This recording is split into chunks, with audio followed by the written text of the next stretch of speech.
समस्त सुधीजनों को सादर नमन।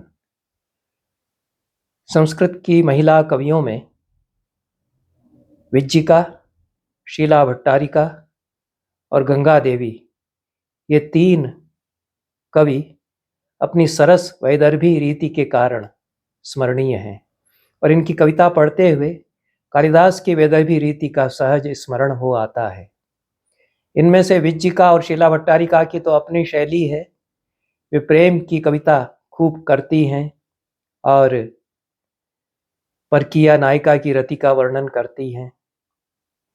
विज्जिका ने कई विषय उठाए हैं, पर विज्जिका और शीला भट्टारिका मुक्तक कवि हैं। गंगा देवी वे भी वैदर्भी रीति की कवि हैं, पर वे महाकवि हैं। उन्होंने महाकाव्य लिखा है। मथुरा विजय उनका महाकाव्य संस्कृत के सर्वश्रेष्ठ गिने चुने महाकाव्यों में परिगणनीय है।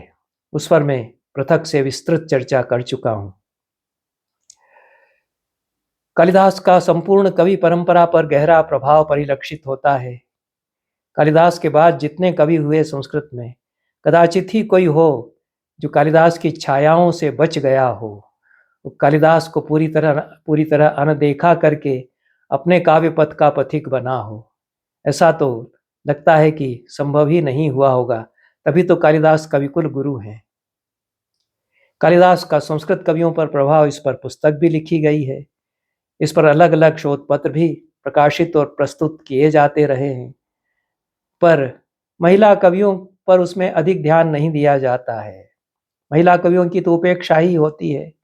गंगा देवी भी महाकवि हैं, तिरुमलांबा बड़ी कवि हैं और रघुनाथाभ्युदय महाकाव्य की प्रणेत्री वे भी बड़ी कवि हैं। अनेक महाकवि महिलाओं के बीच में हुई हैं, पर उन पर अधिक चर्चा हमारे यहाँ नहीं होती। कालिदास और गंगा देवी दोनों को आमने सामने हम रख करके देख सकते हैं। निश्चित रूप से कालिदास के अक्स प्रतिबिंब गंगा देवी की प्रतिभा के निर्मल दर्पण में कहीं कहीं पड़ते हैं, पर वे अपने प्रतिभा के प्रकाश में उनको कुछ और चमकाती हैं।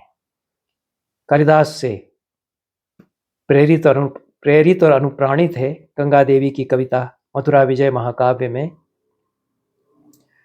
पहला ही पद्य पढ़ते हुए कालिदास का स्मरण हो आता है। रघुवंश में कालिदास ने वागर्था विव संपृक्तौ वागर्थ प्रतिपत्तये जगतः पितरौ वंदे पार्वती परमेश्वरौ, यह वाणी और अर्थ की तरह संपृक्त, वाणी और अर्थ की प्रतिपत्ति के लिए जगत के माता और पिता शिव और पार्वती की मैं वंदना करता हूं, यह जो कहा। गंगा देवी ने भी मथुरा विजय महाकाव्य में शिव और पार्वती की इसी सरणी पर वंदना की है,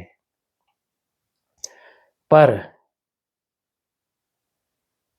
अनुष्टुप उन्होंने भी लिखा, बात उन्होंने भी वही कही, पर अपने शास्त्र ज्ञान का, अपनी दार्शनिकता का और शैव शास्त्र की परंपराओं का बोध उसमें झलकाते हुए उसने, गंगा देवी ने कालिदास की उक्ति को कुछ और उज्जवल यहाँ बना दिया है। यह पुराने बड़े कवि को आज के बाद के किसी कवि के सामने जब हम रख कर के देखते हैं, तो एक विशाल महामणि के सामने एक दूसरा हीरा अपनी आभा प्रकट करता है, ऐसा लगता है। गंगा देवी कहती हैं, सृष्टु स्त्री पुंस निर्माण मातृका रूप धारिणौ प्रपद्ये प्रतिबोधाय चित प्रकाशात्मकौ शिवौ। सुंदर बंध भी रचा है और जो पदावली है वह शास्त्र परंपरा के बोध के साथ आई हुई है। शिवौ शब्द का प्रयोग किया है। कालिदास ने तो पितरौ कहा है, गंगा देवी ने शिवश्च शिवाच, इस तरह का एक शेष द्वंद्व बना दिया है। शिव और शिवा मिलाकर के शिवौ, ऐसा संस्कृत में द्वंद्व समास।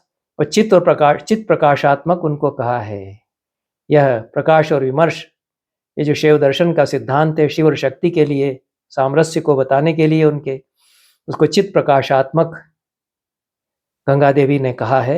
ऐसे चित्त प्रकाशात्मक शिव और शिवा को मैं प्रपन्न हूँ, मैं उनका आश्रय लेती हूँ प्रतिबोध के लिए। प्रतिबोध शब्द का प्रयोग, चित्त प्रकाशात्मक शब्द का प्रयोग, और फिर सृष्टु स्त्री पुंस निर्माण मातृका रूप धारिणौ। सृष्टा के लिए स्त्री पुरुष निर्माण करने हेतु मातृका रूप में जो अवतरित होते हैं, निराकार हैं, अनिर्वचनीय हैं, जगत से परे वे हैं अपने अनुत्तर तत्व के रूप में, फिर भी स्त्री पुरुष के रूप में वे निर्मिति अपनी स्वयं की करते हैं। यह कालिदास ने भी कहा है, स्त्री पुंसौ आत्मभागवते भिन्न मूर्ते शिश्रक्षया। शिश्रक्षया है, जगत का निर्माण करने के लिए स्त्री पुरुष इन दो रूपों में आप अपने आप को व्यक्त करते हैं, अन्यथा तो आप अव्यक्त हैं। ऐसा देवता परमेश्वर की स्तुति करते हुए उनके काव्य में कहते हैं। कालिदास की प्रेरणाएं ही साथ हैं, पर भाषा, भाव, अभिव्यक्ति सब गंगा देवी की अपनी यहाँ पर है। यह उन्होंने बता दिया, मौलिक प्रतिभा उनकी है, यह उन्होंने बता दिया। और कालिदास की उक्ति को, कालिदास की कल्पना को उन्होंने दार्शनिक गांधीर्य से मंडित कर दिया है। मथुरा विजय जो महाकाव्य है गंगा देवी का, वह वीर रस का महाकाव्य है, और पूरा इतिहास उसमें झलकता है, किस प्रकार से विजयनगर साम्राज्य में नया इतिहास बन रहा था, किस तरह से हरिहर और बुक्क ने विजयनगर साम्राज्य की स्थापना की, और बुक्क के पुत्र जिनकी की गंगा देवी पत्नी है, उनकी गाथा, विजय गाथा, मथुरा पर विजय सुल्तान को पराजित करके उसकी गाथा गंगा देवी ने प्रस्तुत की है, उस पर मैं बात कर चुका हूँ। पर जिस प्रकार से रघुवंश में श्रृंगार के प्रसंग आते हैं, रघुवंश भी वीर रस का महाकाव्य है, बीच बीच में श्रृंगार के, विलास के, विहार के प्रसंग हैं। गंगा देवी ने भी अपने नायक के विलास और विहार के प्रसंग यहाँ पर बीच में निबद्ध किए हैं, और नायक विहार करने के लिए जाते हैं। यह पूरा प्रसंग रघुवंश में जो नवम सर्ग में दशरथ के मृगया विहार का प्रसंग है, उसकी शैली पर चलता है, वही छंद है, उसी प्रकार की कुछ कल्पनाएं भी हैं द्रुत विलंबित छंद में, और यमक अलंकार का निवेश भी गंगा देवी अच्छा करती ही हैं, जैसा कालिदास इस प्रसंग में करते हैं। काल का आलोड़न विलोड़न प्रत्यावर्तन, काल चक्र को बताने के लिए यमक अलंकार जो पदावली का आवर्तन है वो बताता है, उसको कालिदास वहाँ लेते हैं। गंगा देवी ने लिखा है, परिलसन नवलोध्र रजो भरत चूर्ण पांडर गंड तलैर्मुखै मृगमद्रव चारु विशेषकैर मृगदृशो नृपतेरहरन मन। मृग नयनियों ने राजा का मन हर लिया। वहां तो कालिदास है मृगया जहार कामिनी, ऐसा कहा है दशरथ के लिए, मृगया ने कामिनी की तरह उसका मन हर लिया।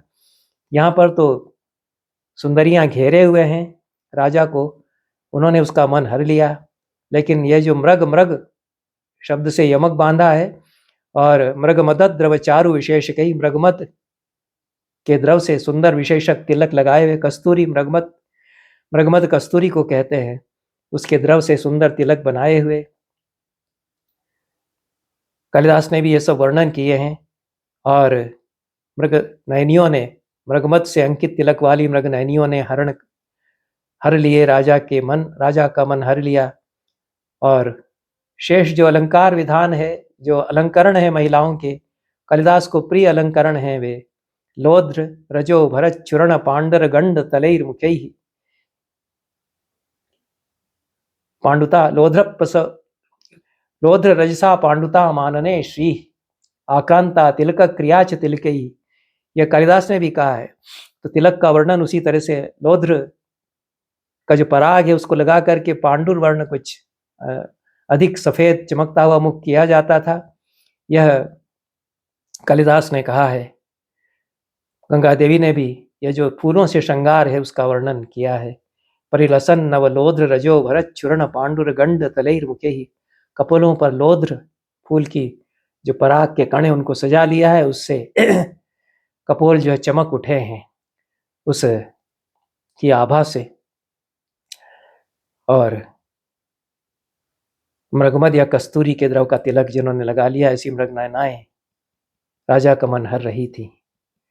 एक प्रिय विषय है कालिदास का, एक तो उनका प्रिय विषय है अनपत्यता की पीड़ा, निसंतान होने का दुख, उसको वे बहुत मार्मिक अभिव्यक्ति देते हैं। एक और उनका प्रिय विषय है आपन्न सत्वा नायिका का वर्णन।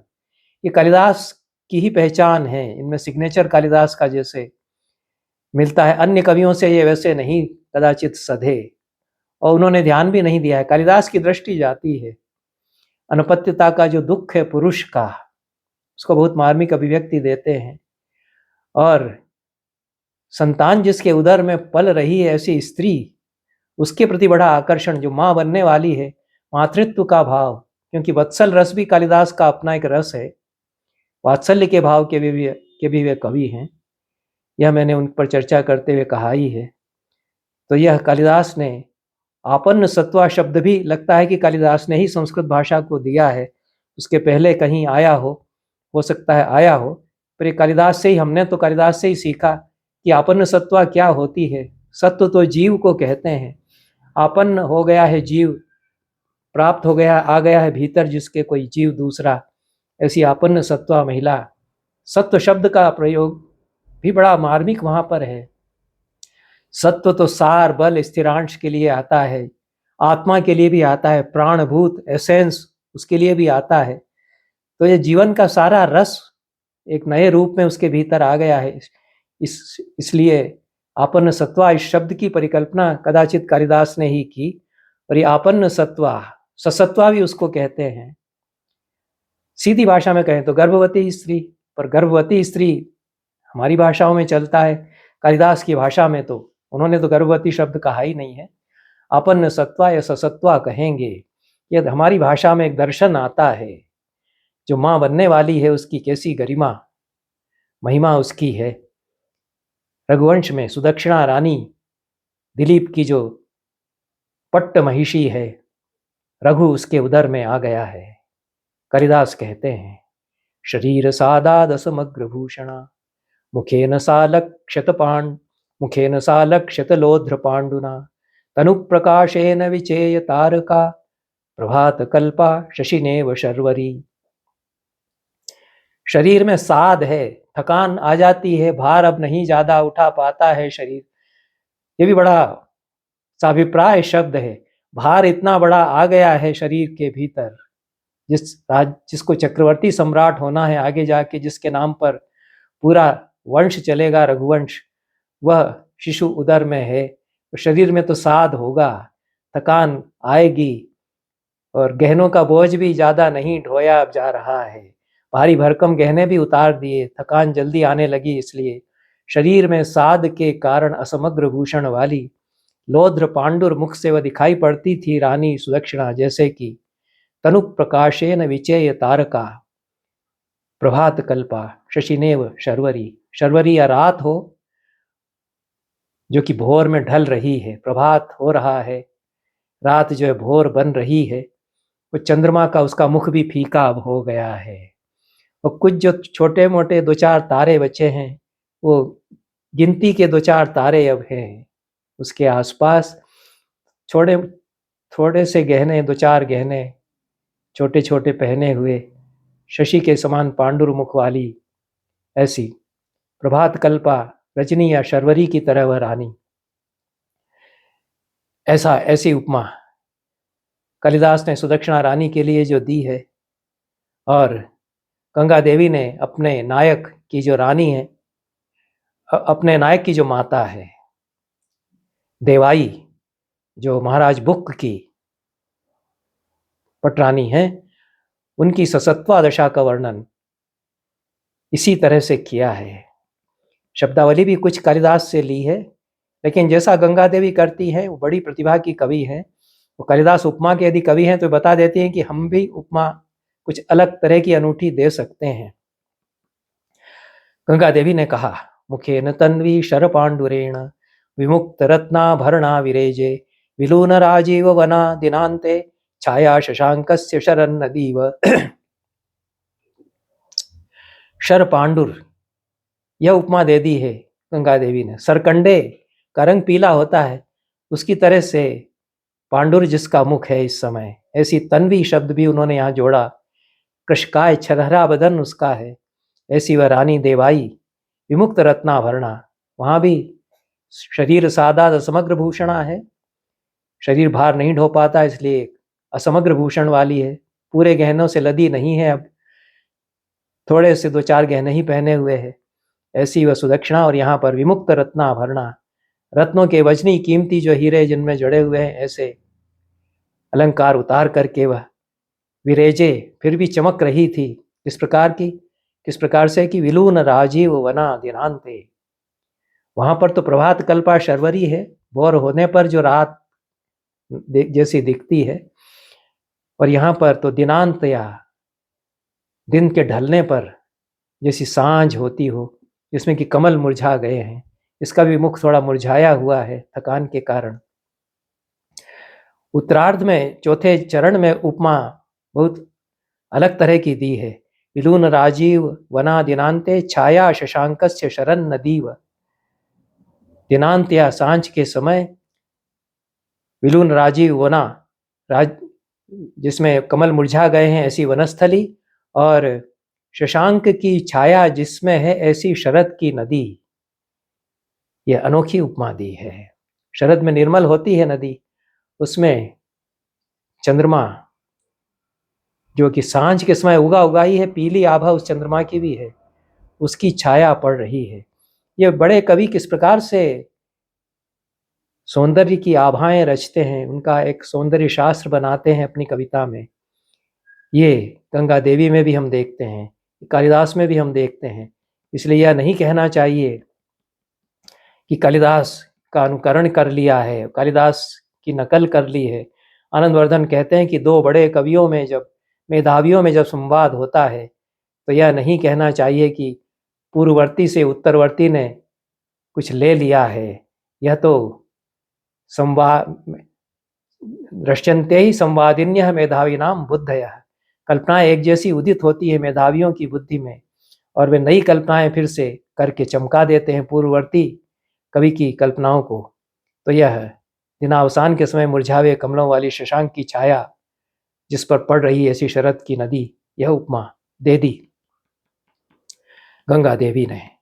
एक और श्लोक इसके आगे तीसरे सर्ग में ही रघुवंश में आता है, और पढ़ते समय मुझे कुछ शंका हुई कि यह तो कालिदास ने पुनरावृत्ति कर दी है अपनी ही कल्पना की, और इसको मिलाना पड़ेगा पाठ में। रघुवंश का भी बहुत अच्छा समीक्षित पाठ संस्करण नहीं है, क्योंकि कालिदास उसी कल्पना की पुनरावृत्ति उसी स्थल पर तो नहीं ही करेंगे। कालिदास पुनरावृत्ति ही नहीं करते अपने काव्यों में उसी कल्पना की, उसी उपमा की। लेकिन अगले ही श्लोक में मुखेन सा के तकपत्र पांडुना कृशांग यष्टि परिमेय भूषणा स्थिताल्पताराम करुणेन्दु मंडलाम विभात कल्पाम रजनीम विडम्बयत। इसमें सारे के सारे बिंब, यह जो तीसरे अंक का पहला श्लोक है, उसके सारे बिंब इसमें आ गए हैं वैसे ही। वहाँ पर लोध्र पांडु है, यहाँ पर केतक पत्र पांडु है, वहाँ पर शरीर सादा समग्र भूषणा है, यहाँ परिमेय भूषणा है, और वहाँ पर शर्वरी प्रभात कल्पा है, यहाँ पर विभात कल्पाम रजनीम विडम्बयत यह है। तो वही बात कह दी है। गंगा देवी कम से कम उस तरह से नहीं दोहरा रही हैं, वे और भी सुंदर उपमाएं लेकर के आती हैं। ऐसा लगता है जैसे कालिदास से होड़ ले रही हैं। यह उनका भी प्रिय विषय है, माँ बनने वाली स्त्री, उसका सौंदर्य पावन सौंदर्य है मातृत्व की छाया से। इसलिए बार बार चंद्रमा जिसके भीतर है उससे उपमा है, छाया शशांक की जिस पर पड़ रही है शरद नदी, बहुत अद्भुत उपमा दे दी है। तामंबुगर्भाम इव मेघमालाम पेलामिवाभ्यंतरलीन चंद्राम अंतस्तरत्नाम इव शुक्तिरेखाम आपन्न सत्वाम प्रभुरभ्यनंदत। अद्भुत बिंब विधान रचा है गंगा देवी ने। कम कवि ऐसे बिंब बनाते हैं। कालिदास के बाद बिल्हण अद्भुत बिंबों की रचना करते हैं। रंगों की पहचान बिल्हण की भी, बाण की भी, और कुछ माघ की भी। ये कल्पनाओं में बिंबों की रचना में, उत्प्रेक्षाओं और उपमाओं में कालिदास से होड़ लेते हैं और आगे भी कभी बढ़ जाते हैं। अंबुगर्भा मेघमाला तो कालिदास की भी उपमा है, कालिदास से हो सकता है ली हो। पानी भरा बादल, उसको स्त्रीलिंग बना दिया मेघमाला, जिसके ऊपर पानी भरा हुआ है। मेघदूत में कालिदास का यह बिंब ही है। उस रानी के लिए, देवाई के लिए गंगा देवी ने कहा अंबुगर्भा मेघमाला, मेघों की वह कतार जिसके ऊपर पानी, जिसमें भीतर पानी है। ऐसी वेलाम युवाभ्यंतर लीन चंद्राम, सागर का वह किनारा जिसके पानी पर चंद्रमा झलक रहा है, यह उपमा ली है। और अंतस्थ रत्नाम यो शुक्ति रेखाम, यह गंगा देवी की उपमा है, क्योंकि जहां रह रही हैं वहां सागर का किनारा है, तो सागर के किनारे से उपमा दी है, जिस पर कि पानी की लहरें आती हैं और चंद्रमा के बिंब उसमें लहराते हैं, तिरते हैं, यह उन्होंने देखा होगा।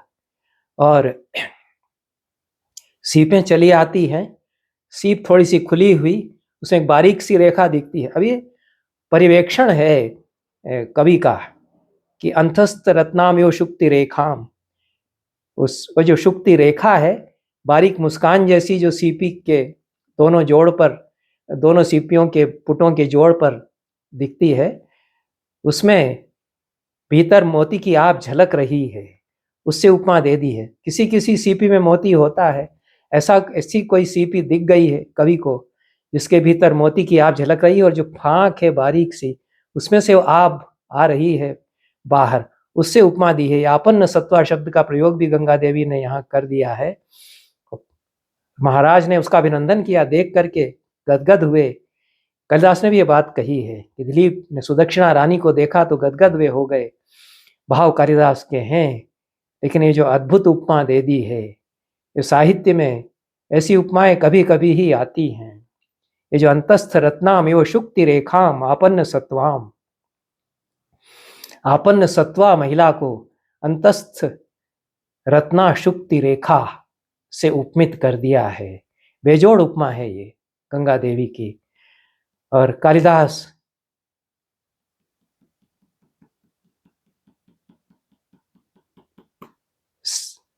की तुला कोटि का आरोहण कर रही है, ऐसा लगता है। पूरे महाकाव्य को पढ़ते हुए ही लगता है जैसे गंगा देवी कालिदास के साथ एक तराजू पर बैठ रही कि तोल लो हमको भी, हमारा भी कुछ बराबरी का हो सकता है। ये कवि का हौसला उनमें दिखाई पड़ता है, प्रतिभा की ऐसी उड़ान उनमें दिखाई पड़ती है। शब्दावली पूरी जो पढ़ते हुए कालिदास की स्मृतियां तो आती हैं, लेकिन यह नहीं लगता है कि कुछ नकल की होगी, कहीं कोई नकल नहीं। कई छायाएं आई हैं, वे तो अनजाने आती ही रहती हैं। पूरी परंपराओं की छायाएं, परंपराएं झिलमिलाती हैं। प्रतिभा के उज्जवल जल में गंगा देवी अपने नायक का वर्णन करती हुई कहती हैं, यह शेष इव नगानाम हिमवान इव दैत्यारिव देवानाम प्रथमः पृथ्वी भुजाम। उस राजा के लिए वे कहती हैं, महाराज बुक्क के लिए, नागों में सर्प जातियों में शेष के समान, पर्वतों में हिमालय के समान, और देवताओं में दैत्यारी विष्णु के समान धरती पर सबसे पहले वे थे, ऐसा वे कहती हैं। ये उपमाएं भी कालिदास के हिमालय से उपमा जो देते हैं कालिदास, व्यतिरेक और अतिशय अलंकारों का आधान करती हैं। पुरुष के सौंदर्य का वर्णन भी जो उन्होंने किया है, एक तो स्त्री सौंदर्य का वर्णन पुरुष करते हैं, वो एक उसको आलंबन के रूप में अधिक देखते हैं, और महिला के सौंदर्य का वर्णन करती है तो दृष्टि अलग होती है। लेकिन महिला कवि है और पुरुष के सौंदर्य का वर्णन करती है, वह भी देह के उसकी एक एक छटा को, उसके कटावों को, मांसपेशियों को देखती है, प्रसन्न होकर के ही निहारती है। अपने नायक का वर्णन उसी तरह से मुग्ध होकर के निहारती हुई गंगा देवी करती। उनके तो पति भी हैं। घनांस पीठौ कठिनारुणांगुली पटु प्रकोष्ठौ परिघानुकारिणौ महोरजस्तस्य मनोहरौ भुजौ अपश्यदाजानुविलंबिनो जनः। अच्छा बंध बांधा है। और ये जो बिंब है, ये कुछ कालिदास की छायाएं थोड़ी सी इनमें है। परिघ से उपमा कालिदास ने भी दी है, जो बड़ी अर्गला किलों में जो बड़े दरवाजे होते थे उनको बंद करने के लिए वो परिघ, बड़ी सांकल रहती थी, उसको वो मुदगर जैसी, उससे बाहु के लिए उपमा दी है। और घनांश पीठ वाले, सघन अंश पीठ वाले, कंधों के जोड़ वाले, कठिना रुणांगुली, कठोर है अंगुलियां लेकिन लाल सुर्ख भी हैं। पटुक प्रकोष्ठ हैं, दृढ़ प्रकोष्ठ वाले हैं, परिघ का अनुकरण वाले वे हैं। ऐसे मनोहरौ भुजौ, मनोहर उसके जो बाहुद्वय हैं, भुजाएं हैं। आजानु विलंबिना, जो कि आजानु विलंबिनौ, जो कि घुटनों तक हैं। सारे विशेषण जो सौंदर्य के हैं, पुरुष सौंदर्य के जितने प्रतिमान हो सकते हैं, उनको घटाते हुए अपने नायक का वर्णन गंगा देवी ने यहाँ पर किया है। और कालिदास की कुछ कुछ स्मृतियाँ साथ में लेकर के गंगा देवी अपनी काव्य यात्रा में चलती हैं। हर एक के भीतर कालिदास की स्मृति रहती है, जो भी संस्कृत में लिखता है। यह कालिदास का पुनः पाठ भी हम इन कवियों को पढ़ते हुए करते हैं। जैसा टी.एस. एलियट कहते हैं कि बाद के कवि को, अपने समय के किसी कवि को पढ़ते हुए जब उसमें प्राचीन कवियों की छायाएं पाते हैं, तो हम केवल अपने ही कवि को नहीं पढ़ते, पूरी काव्य परंपरा को फिर से पढ़ रहे होते हैं, क्योंकि हमारे समय का कवि उससे संवाद करते हुए कुछ और जोड़ता है और उसका पुनः पाठ करता है। गंगा देवी भी यह करती है। बहुत बहुत धन्यवाद। नमस्कार।